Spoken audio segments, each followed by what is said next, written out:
ദൈവം സൃഷ്ടിച്ച ഏറ്റവും മനോഹരമായ സൃഷ്ടിയാണ് കുടുംബം. ആ കുടുംബത്തിന്റെ അടിസ്ഥാനം സ്നേഹമാണ്.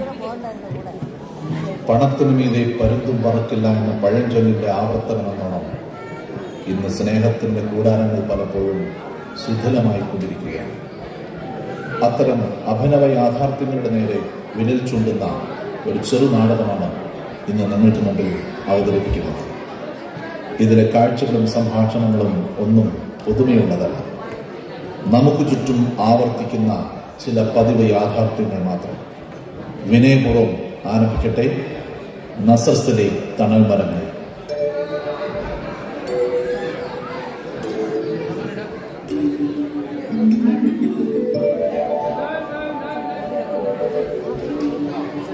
ഈ കുന്ത്രാണ്ടത്തിലെ നമ്പറൊക്കെ എവിടെ കൊണ്ട് വെച്ചേക്കുവാണോ? സമയത്ത് നോക്കിയ ഒന്നും കിട്ടില്ല. ഓ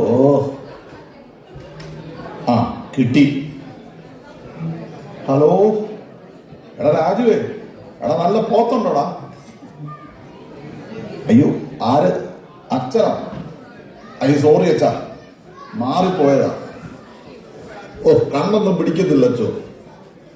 ഞാൻ ആ പോത്തുരാജനെ വിളിച്ചതാ. ക്ഷമിക്കച്ചോ, അറിയാതെ പറ്റിപ്പോയതാ. ഓ ഇതെന്നാ കുന്തോ? ഇറച്ചു വെട്ടുകാരനെ വിളിച്ച അച്ഛനെ കിട്ടും, അച്ഛനെ പിടിച്ച പോസ്റ്റ്മാനെ കിട്ടും. എന്തൊരു കഷ്ടമാണോ ഇത്. ഒന്നുകൂടെ നോക്കാം. എടാ രാജു ആണോടാ? ആ എടാ നല്ല പോത്തുണ്ടോടാ? എന്നാവിനെയാടാ? ഓ വിശേഷമോ? ആ തോമസ് കുട്ടിയും പിള്ളേരും ഒക്കെ ഇന്ന് എത്തും. 3-4 വർഷം കൂടി വരുന്നതല്ലേ, ഒന്ന് ആഘോഷിച്ചേക്കാന്ന് കരുതിയടാ. എടാ നല്ല പോത്താണോടാ? ആ എന്നാ ഒരു 4 കിലോ കൊടുത്തു വിട്ടാരേ. പൈസ ഞാനങ്ങ് കൊടുത്തു വിട്ടേക്കാം. എന്നാ ശരിടാ.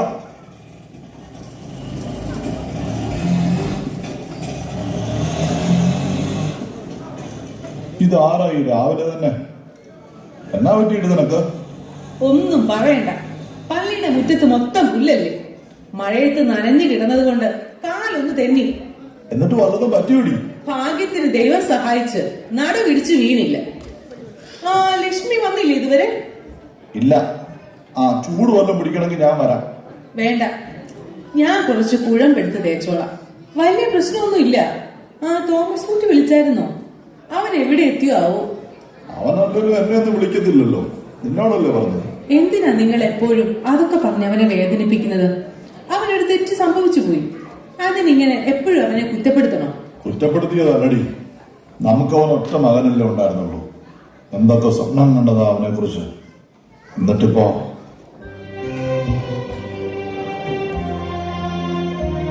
പുതിയ തലമുറയിലെ പിള്ളേരാകുമ്പോ എപ്പോഴും വീട്ടിൽ വന്ന് നിൽക്കാൻ പറ്റൂ?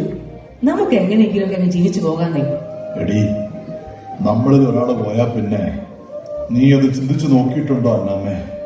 തെക്കേലെ കൊച്ചു വെറുതെ ചേട്ടൻ കഴിഞ്ഞ ആഴ്ച മരിച്ചപ്പോ കണ്ടത് 4 ദിവസം കഴിഞ്ഞ. മക്കളൊക്കെ പുറത്താ. വളർത്തി വലുതാക്കിയ അപ്പൻ ചത്തു ചീഞ്ഞു കിടന്നിട്ടും ഒരു മനുഷ്യക്കുഞ്ഞു പോലും അറിഞ്ഞില്ല. ഒരാഴ്ചക്കിടയില് അവരത് അന്വേഷിച്ചു പോലും ഇല്ലെന്ന്.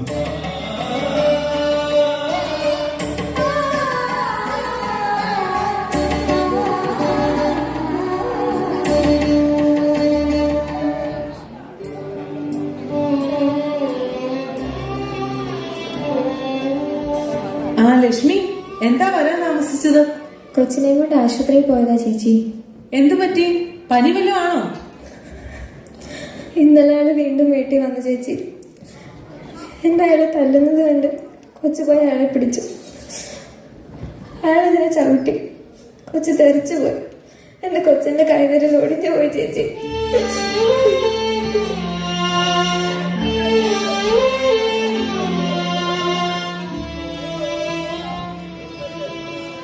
എന്തൊരു ക്രൂരതയാണ് അവൻ കാണിക്കുന്നത്. അവനെതിരെ ഒരു കേസ് കൊടുത്തുകൂടെ നിനക്ക്? എനിക്ക് പേടിയാ ചേച്ചി. ആരാ എനിക്കുള്ളത്? അയാൾ എന്റെ കൊച്ചിനെ കൊന്നുകളെ. ലക്ഷ്മി വിഷമിക്കാതെ, ഞാൻ ജിസമോളോട് പറയാം. അവൾ എന്തെങ്കിലും ഒരു വഴി കാണും. ചേച്ചി, എനിക്കൊരു സഹായം ചെയ്യാമോ? സിസ്റ്ററിനോട് പറഞ്ഞ് എന്റെ കൊച്ചിനെ കൊച്ചിനെ അവരുടെ അനാഥാലയത്തിൽ ചേർക്കാമോ? ഇങ്ങനെ കിടന്ന് നരകിക്കുന്നതിലും ഭേദം പിന്നെ ഞാൻ എവിടെങ്കിലും പോയി ചത്തോളാം.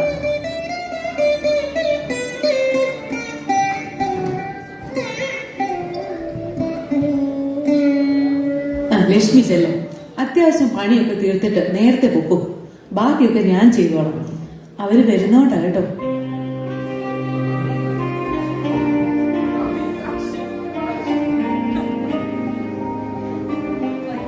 എന്ത് പറ്റിയുടെ അവക്ക്? അവൻ വീണ്ടും പ്രശ്നം ഉണ്ടാക്കുവാണോ? പാവം കൊച്ച്, അതിനെ കൊണ്ട് അവൾ ഒറ്റയ്ക്ക് എന്നാ ചെയ്യാനാ? പറയുന്നതൊക്കെ ഞാൻ കേട്ടു. ദാ ഇത് ലക്ഷ്മിക്ക് കൊടുത്താലേ ആശുപത്രിയിലെ ചെലവനാന്ന് പറഞ്ഞാൽ മതി. വർക്കിച്ചോ പോത്ത് കൊണ്ടുവന്നിരിക്കുന്നു. നല്ല വീടിലും പോത്താ. പാവച്ചനോ, നീ മീൻ കച്ചവടം നിർത്തി ഇപ്പൊ പോത്ത് കച്ചവടം തുടങ്ങിയോ? ഓ, ഞായറാഴ്ച മാത്രം പോത്ത്, ബാക്കി ദിവസം മീനാന്നേ. പോത്താണെങ്കിൽ പള്ളിപ്പോക്ക് മുടങ്ങത്തില്ല. പിന്നെ തോമസൂട്ടി ചേട്ടനൊക്കെ എന്നാ വരുന്നത്? ഇന്ന് ഉച്ചയ്ക്ക് മുമ്പോഴെന്നാ പറഞ്ഞത്. എന്നാലും നിങ്ങൾ ഭാഗ്യമുള്ളവരാ. എന്താ ഒരു കുറവ്? തോമസ് ചേട്ടി ചേട്ടന് നല്ല ജോലി, ഒരു മകളാണ് കന്യാസ്ത്രീ. ജീവിതം ആഘോഷിക്കാൻ ഇനി എന്ത് വേണം? ഒരു കണക്കിന് പൈസ ഉണ്ടാകാതിരിക്കുന്നതാണോ നല്ലത്? എന്നാ ഒക്കെ പറഞ്ഞാലും പൈസക്ക് പൈസ തന്നെ വേണം വർക്കിച്ചേട്ടാ. നാളെ നല്ല മീൻ വല്ലതും ഉണ്ടെങ്കിൽ കൊണ്ടുവന്നേക്കണം. നല്ല ആലപ്പുഴ കരിമീൻ വരുന്നുണ്ട്, കൊണ്ടുവരട്ടെ? താൻ കൊണ്ടുപോടോ, പിള്ളേരൊക്കെ വരുന്നതല്ലേ, കുറച്ച് നല്ല മീനായിക്കോട്ടെ. എന്നാ പോയിട്ട് വരാൻ വർക്കിച്ചേട്ടാ. ഇനി വീട്ടിൽ ചെന്നിട്ട് പിള്ളേർക്ക് കറി വെച്ച് കൊടുക്കണം. എന്റെ ഇറച്ചിക്കറി വീട്ടിൽ ഫേമസാ. പെമ്പർ നൂതിക്ക് വലിയ ഇഷ്ടാ. എന്നാ ശരി വർക്കിച്ചേട്ടാ, തോമസ് കുട്ടിച്ചേട്ടൻ വരുമ്പോ അന്വേഷിച്ചെന്ന് പറയണേ. അന്നമ്മേ, എടിയാ വാക്കത്തി ഇങ്ങെടുത്തേ, ഞാൻ 2 വാഴയെ വെട്ടിക്കൊണ്ട് വരട്ടെ. ഉച്ചയ്ക്ക് നമുക്കൊരു സദ്യ കൊടുക്കാം. പിള്ളേർക്കൊക്കെ അതിന് വലിയ സന്തോഷമായിരിക്കും. അവര് വാഴയിലിട്ടൊന്നും തിന്നുമെന്ന് എനിക്ക് തോന്നുന്നില്ല. അവിടെ വേണമെന്ന പിള്ളേരല്ലേ, നിങ്ങൾ വെറുതെ കഷ്ടപ്പെടാനായിട്ട്. എടി, പിള്ളേർക്ക് അത് ഇഷ്ടമില്ലെങ്കിലും അവനത് വലിയ ഇഷ്ടമാണ്. നിനക്കറിയാമല്ലേ, പണ്ട് ഉച്ചയ്ക്ക് സ്കൂളിൽ പോകുമ്പോ പൊതി കെട്ടിക്കൊണ്ടുപോകാൻ അവന് വലിയ സന്തോഷമായിരുന്നു. വൈകുന്നേരം തിരിച്ചു വന്ന് നീ പൊതിഞ്ഞു കെട്ടിക്കൊടുത്ത ഏലപ്പൊതിച്ചോറിന്റെ അകത്തെ മുട്ടയുടെ മണത്തെ കുറിച്ചൊക്കെ പറയുന്നത് ഓർമ്മയുണ്ടോടി? എന്നാ നിങ്ങൾ ഇന്ന് വേഗം വെട്ടിക്കൊണ്ടവാ. പപ്പടം തീർന്നു പോയി കേട്ടോ, അതും കൂടി വാങ്ങിച്ചോണ്ട് വരണേ. ആദ്യം ഞാൻ പോയി ഇല വെട്ടിയിട്ട് വരാം, നീ ചെല്ല്. പിന്നെ ലക്ഷ്മിയെ നേരത്തെ വീട്ടിൽ വിട്ടേരെ, ഞാനിപ്പോ വരാം.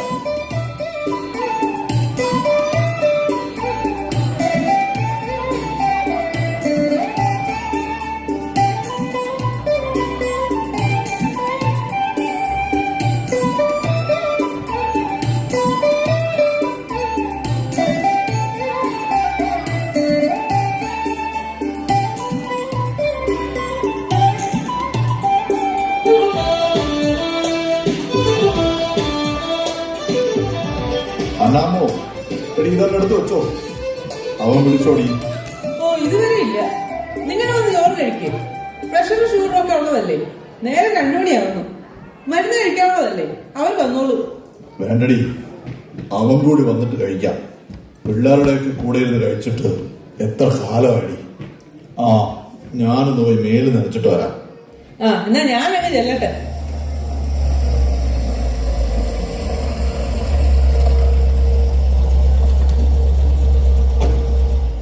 പുറത്താരോ വന്നിട്ടുണ്ടെന്ന് തോന്നുന്നു. അവരാണോ? അവരാന്നാ തോന്നുന്നത്. നിങ്ങൾ മുഖം വീർപ്പിച്ച് നിൽക്കാതെ അവരോട് അവളോട് മിണ്ടണം കേട്ടോ. പിള്ളേരെ കാണാൻ കൊതിയാവും. ഞാനേ ലക്ഷ്മിയോട് കുടിക്കാൻ എടുക്കാൻ പറഞ്ഞിട്ട് വരാം.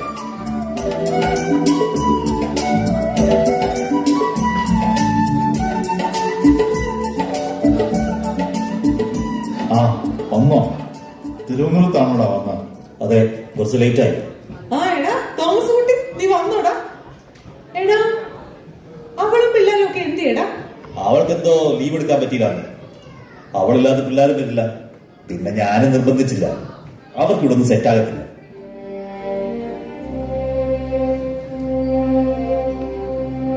എന്നാലും കഷ്ടമായി പോയി. നീ വന്ന് ചോറ് കഴിക്കേ. ഞാൻ വന്നപ്പോൾ പുറത്തുനിന്ന് കഴിച്ചു. എനിക്ക് ഭക്ഷണം കൃത്യസമയത്ത് കഴിച്ചില്ലെങ്കിൽ ഉറക്കം ശരിയാവില്ല. ഞാനൊന്ന് കിടക്കട്ടെ.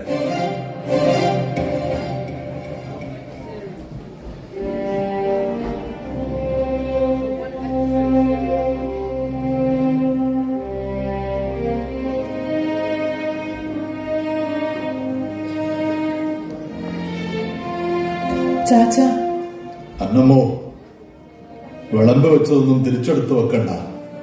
ഞാൻ കഴിക്കാൻ വരുമോ? നല്ല വിശപ്പുണ്ട് എനിക്ക്. അവൻ എന്നാ പറ്റി? അവൻ എന്താ ഇങ്ങനെ? മക്കൾ വലുതാകുമ്പോ അപ്പനമ്മമാർ അവരിൽ നിന്നൊന്നും പ്രതീക്ഷിക്കരുത്. അതാണടി പുതിയ ലോകത്തിന്റെ പാഠം. ബൈബിളിൽ ഒരു കഥ പറയുന്നുണ്ട്. വിളിച്ചവർ വരാതിരുന്നപ്പോ വിളിക്കപ്പെടാത്തവരെ കൂടെ ഇരുത്തി വിരുന്നു കൊടുത്ത ഒരു കഥ. അകത്ത് പോയി പാത്രം എടുത്തു വെക്ക. 1 അല്ല 3. അവൻ വരുന്നില്ലെന്നല്ലേ പറഞ്ഞത്? പിന്നെ ആക്കാം. 3 വേണം. അവളെയും കൂടി വിളിക്ക, ലക്ഷ്മിയെ. അല്ലെങ്കിൽ നമ്മൾ ഒറ്റയ്ക്കായി പോകുക. നമ്മെ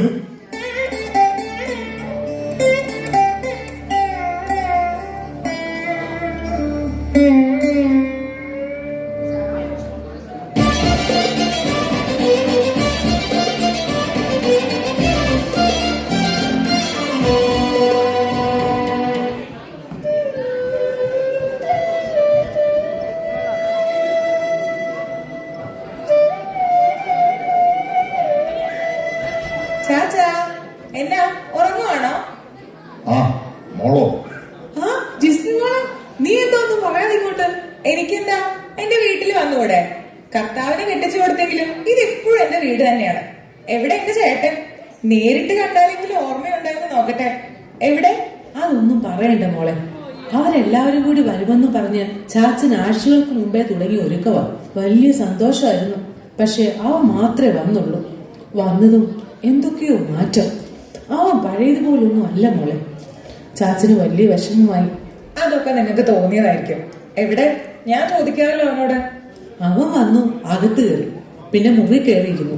പിന്നെ ഇപ്പൊ ഇതേ എങ്ങോട്ടും ഇറങ്ങിപ്പോയി. മോളെ, ശരിക്കും അവൻ എന്തോ പ്രശ്നമുണ്ട്. എനിക്ക് തോന്നുന്നത് പണ്ടത്തെ പ്രശ്നം കാരണം ചിലപ്പോ നിങ്ങളെ ഫേസ് ചെയ്യാൻ ബുദ്ധിമുട്ടുണ്ടാവും. അങ്ങനെയല്ല മോളെ, എനിക്കെന്തോ പേടിയാകുന്നു. ആ മോള് വല്ലതും കഴിച്ചോ?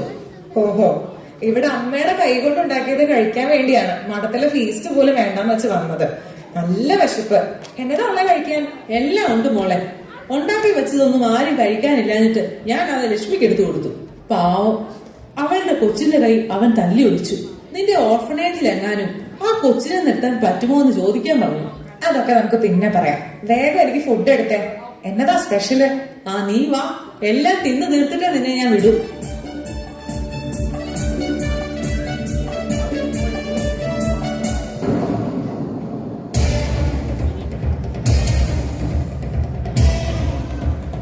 ആ ഹലോ, അതെ അതെ അതെ. ആ ഇടത്തോട്ട് തിരിയുമ്പോ 4ാമത്തെ വീട്. ആ അതെ അതെ, ആ നീല പെയിന്റ് അടിച്ച വീട്. അതെ അതെ, അകത്തേക്ക് പോന്നോളൂ, ഞാനിവിടെ ഉണ്ട്. ആ ചേട്ടായി വന്നോ?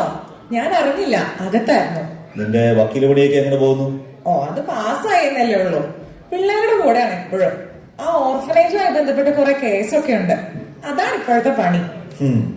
ഇപ്പോ അച്ഛന്മാർക്കും കന്യാസിമാർക്കും ഇതാണല്ലോ പണി. ചേട്ടായി എന്താ അങ്ങനെയൊക്കെ പറയുന്നേ? നേരത്തെ പള്ളിയിൽ ഇറങ്ങാത്ത ആളായിരുന്നല്ലോ. അതൊക്കെ അന്ന്. ഇപ്പോ വിവരം വെച്ചപ്പോഴാണ് മനസ്സിലായത് ഇതൊക്കെ വെറും തട്ടിപ്പാണെന്ന്. അതെന്നെ ചേട്ടായി അങ്ങനെ പറഞ്ഞത്? പള്ളിയിൽ വെച്ച് കല്യാണം നടത്താൻ എല്ലാരും പറഞ്ഞതല്ലേ? അതങ്ങനെയാ, ഓരോരുത്തർക്കും സ്വന്തം കാര്യം വരുമ്പോഴല്ലേ അറിയൂ. ചേട്ടായി എന്താ ഇപ്പൊ ഇങ്ങനെയൊക്കെ സംസാരിക്കുന്നേ? ഇതുവരെ ഇങ്ങനെയൊന്നും അല്ലല്ലോ. നീ ആദ്യം പോയി ക്രിസ്ത്യാനികളെ നന്നാക്കാൻ നോക്ക്, ഇങ്ങോട്ട് വേണ്ട. അതെന്താ? ചേട്ടായി ക്രിസ്ത്യാനിയല്ലേ? ഇപ്പൊ അല്ലെന്ന് തന്നെ കൂട്ടിക്കോ. നീ എന്നെ അടുത്താനാണ് ഈ പറയുന്നത്? ദേവദോഷം പറയരുത്. വായി തോന്നുന്നതെല്ലാം പറയുക. ഒരു മതം മാത്രമല്ലല്ലോ ഈ ലോകത്തുള്ളത്. ആരാ? ആ രജിസ്റ്റർ ഓഫീസിൽ നിന്നാ. ഈ സാറ് വന്നിട്ട് വന്നതാ. ഇതെന്നാ ചേട്ടായി കാണിക്കുന്നേ? നീ എന്താണ് ഇവിടെ വല്ല കച്ചവടം നടത്തുന്നുണ്ടോ? ചാച്ചൻ അറിയാത്ത എന്ത് കച്ചവടമാണ് ഇവിടെ നടക്കുന്നത്? വയസ്സാങ്കാലത്ത് എല്ലാവർക്കും കൂടി വല്ല പുണ്യം മൂത്തിട്ടെ വല്ല കന്യാസ്ത്രീമഠത്തിൽ എഴുതി കൊടുക്കാതിരിക്കാൻ ഞാനൊരു മുൻകരുതൽ എടുത്തതാ. ചേട്ടായി, നിനക്കെന്താ അവളെ കെട്ടിയപ്പോ നിന്റെ വെളിവ് നഷ്ടപ്പെട്ടോ? വെളിവ് നഷ്ടപ്പെട്ടതേ നിങ്ങൾക്കാ. എല്ലാരും കൂടെ ചേർന്ന് എല്ലാം എഴുതി കൊടുക്കാൻ വേണ്ടിയല്ലേ നിങ്ങളിവിടെ കയറി ഇറങ്ങുന്നത്.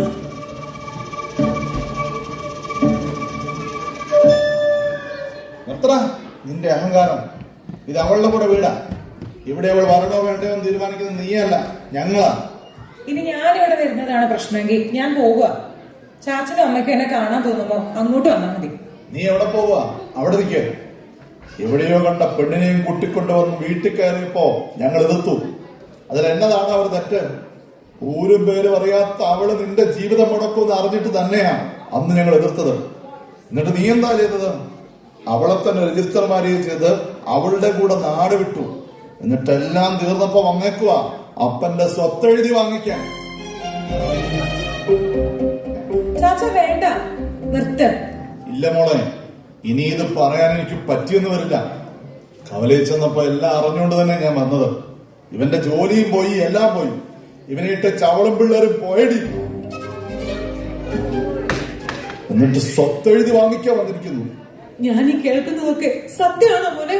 ചേട്ടായി, ഇതെന്താ ഞങ്ങളോട് പറയാതിരുന്നത്? അപ്പോ ഇത്രയും കാലം നീ ഞങ്ങളെ പറഞ്ഞു പറ്റിക്കായിരുന്നല്ലേ? എന്തിനാ മോനെ നീ ഞങ്ങളോടിങ്ങനെ? അവന് നമ്മളെ ഒന്നും വേണ്ടടി. അങ്ങനെ വേണമായിരുന്നെങ്കിൽ അവൻ ഒരു വാക്കെങ്കിലും ഇത്രയും കാലത്തിനിടയ്ക്ക് നമ്മളോട് പറഞ്ഞേനെ.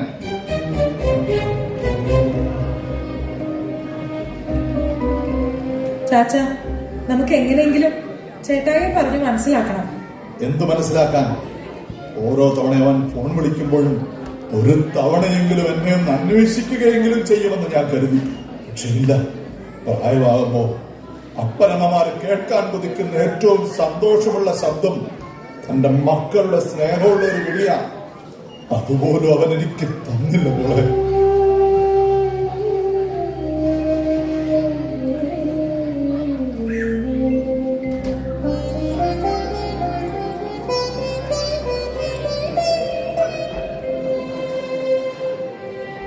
ചേച്ചി, എന്താ ചേച്ചി? എഴുന്നേൽക്ക് ചേച്ചി. അയ്യോ സിസ്റ്റർ, ചേച്ചി. അമ്മേ, അമ്മേ.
ഞാൻ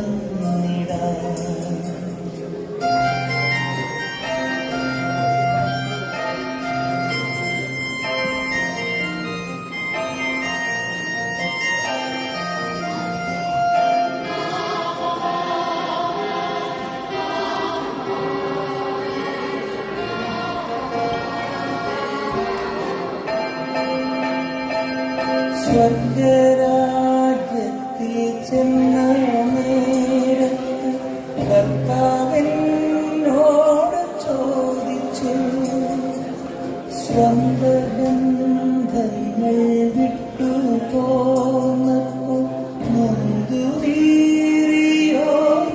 മനം? ശങ്ക കൂടാതെ ചൊല്ലിയ കർത്താവേ ഇല്ല ദൈവമേ, എത്തി ഞാനെത്തി സന്നിധേ, ഇത്ര നാൾ സന്നിധേ, പോകുന്നേ ഞാനും ദൈവത്തോട് തുറന്നിടാം. എത്തുന്നേ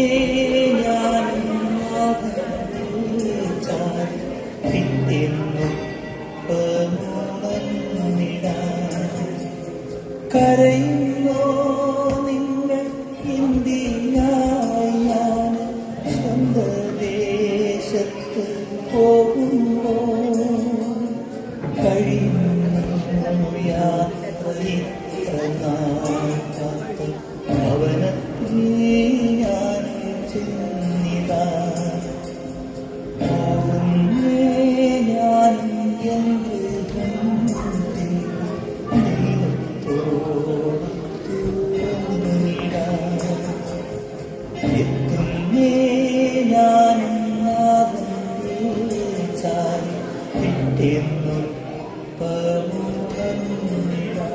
ചാച്ച, ഞാൻ നാളെ പോകുക. ചാച്ചൻ ഇവിടെ എങ്ങനെ തന്നെ നിൽക്കും? ചേട്ടായി ഇങ്ങനെ പെട്ടെന്ന് തിരിച്ചു പോകുമെന്ന് ഞാൻ ഒരിക്കലും ഓർത്തില്ല. ലക്ഷ്മിയോടും കൊച്ചിനോടും ഇവിടെ വന്ന് താമസിക്കാൻ ഞാൻ പറഞ്ഞിട്ടുണ്ട്. മോളെ, ഞാനൊരു കാര്യം പറഞ്ഞ മോള് സമ്മതിക്കണം. എന്താ ചാച്ച? അവനും അവന്റെ കൊച്ചുങ്ങൾക്കും കൊടുക്കാൻ വേണ്ടി ഞാനും നിന്റെ അമ്മയും കൂടി ആരും അറിയാതെ ഒരു നിക്ഷേപം നടത്തി വെച്ചിട്ടുണ്ടായിരുന്നു. ഒരു 6 ഏക്കർ സ്ഥലം അങ്ങ് തൊടുപുഴയില. ഇനിയിപ്പോ അതിന്റെ ആവശ്യമില്ല. അതിലൊരു 5 ഏക്കർ അത് നിന്റെ അനാഥ മന്ദിരത്തിലെ പിള്ളേർക്ക് വേണ്ടി ഞാൻ എഴുതി വെച്ചു കഴിഞ്ഞു. ബാക്കി 1 ഏക്കർ അത് ഇത്രയും നാൾ ഞങ്ങളെ നോക്കിയ ലക്ഷ്മിക്കും അവന്റെ മകനും വേണ്ടി ഞാൻ മാറ്റി വെച്ചേക്കുക. ബാക്കിയൊക്കെ അവനെടുത്തോട്ടെ. ചാച്ച, ചാച്ചന്റെ ഈ വലിയ മനസ്സ് അത് ചേട്ടായിക്ക് കിട്ടാതെ പോയല്ലോ. സ്നേഹം അതുമാത്രം നമുക്ക് പിടിച്ചു വാങ്ങാൻ പറ്റില്ലല്ലോ മോളെ. ശരിയാ ചാച്ച, അത് കൊടുക്കാനേ നമുക്ക് പറ്റൂ. ഞാൻ സുപ്പീരിയർ അമ്മയോട് പറയാം. എന്റെ ഒരാഗ്രഹം കൂടി മോള് സാധിച്ചു തരണം. എന്താ ചാച്ച? നിങ്ങളുടെ അനാഥ മന്ദിരത്തിൽ എനിക്കും കൂടി ഒരു മുറി തരുമോ മോളെ? അവളില്ലാതെ ഇവിടെ ഞാൻ ഒറ്റയ്ക്കായി പോയതുപോലെ.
എടി അന്നാമ്മേ, ഇപ്പോ എനിക്കൊരു സമാധാനമുണ്ട്.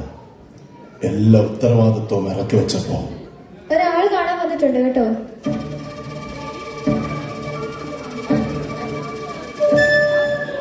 ആ, താനാണോ? എടോ, എവിടെയാ ഒപ്പിടേണ്ടത്? ബാക്കിയെല്ലാം താൻ ചെയ്താൽ മതി. ചെലവാകുന്നത് എന്താന്ന് വെച്ചാൽ പറഞ്ഞാൽ മതി, ഞാൻ തന്നോളാം. ശരി വർഗീസ് ചേട്ടാ, പേപ്പറൊക്കെ ശരിയാക്കിയിട്ട് ഞാൻ അറിയിക്കാം. ചാച്ച, ചേട്ടായി വന്നിട്ടുണ്ട്. അവനോ? അവനെന്തിനാ? വാ ചേട്ടായി.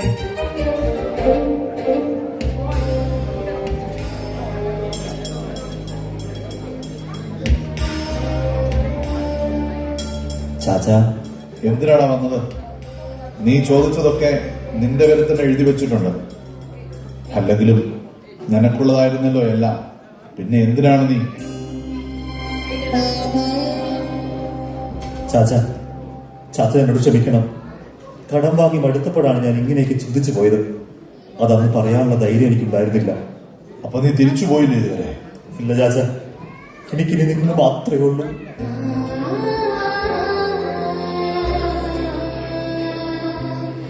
മോനെ തോമസ് കുട്ടി, നീയാണ് മോനെ ഞങ്ങളെ ഉപേക്ഷിച്ചു പോയത്.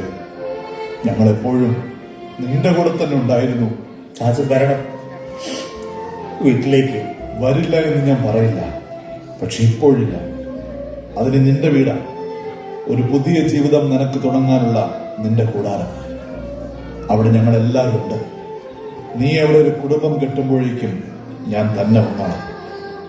പിന്നെ ഒരു കാര്യം കൂടെ നിന്നോട് ഞാൻ ആവശ്യപ്പെടുകയാണ്. പോകുന്ന വഴിക്ക് ആ പള്ളിയിൽ കയറി ഒന്ന് കുമ്പസാരിച്ചിട്ട് പോണം. ചാച്ച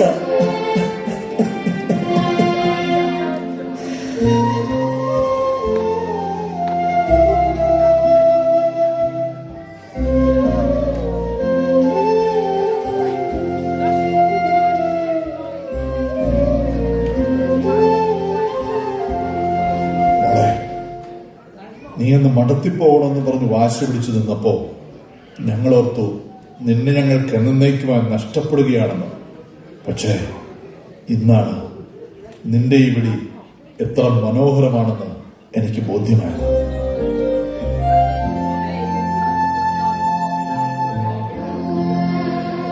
ഒരു സന്യാസിയുടെ മാതാപിതാക്കളാകുക എന്നാൽ അതൊരു ഭാഗ്യം തന്നെയാണ് മോളെ.